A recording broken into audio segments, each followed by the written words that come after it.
Pessoal, a lua tá lá de cima, só olhando toda essa festa. Mas agora eu vou mostrar para vocês essa fogueira gigante que tem aqui no Parque do Povo. Eu vou passando aqui do lado dessa fogueira gigante e vou mostrando para vocês aonde as pessoas com certeza vêm para tirar foto, para registrar o seu momento aqui do lado dessa fogueira gigante que eles construíram aqui no Parque do Povo.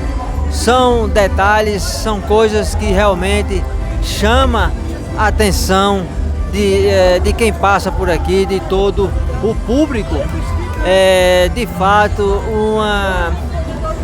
uma fogueira, uma representação de uma fogueira muito grande, com certeza, e que a todo instante as pessoas vêm para tirar foto, para registrar o seu momento, a sua visita, a sua vinda aqui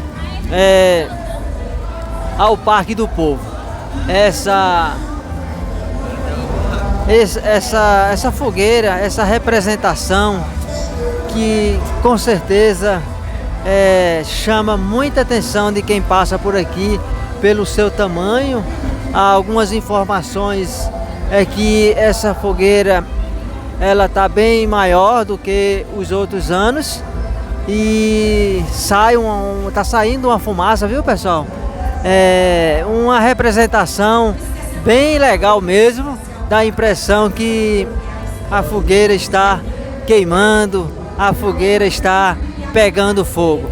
Vamos parabenizar os organizadores, todos que têm essa ideia, toda essa decoração, que com certeza só valoriza mais o São João, as festas juninas, o Nordeste, a Paraíba.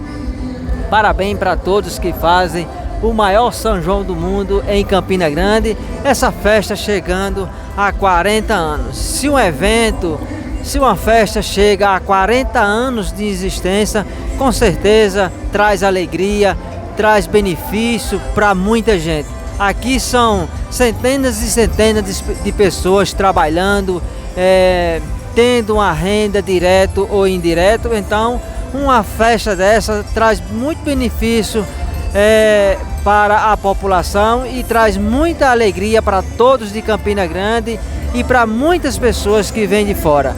Você não pode vir para cá por algum motivo? Fique ligadinho no nosso canal, que tem muitos vídeos aqui mostrando para vocês todos os detalhes, tudo sobre o maior São João do mundo.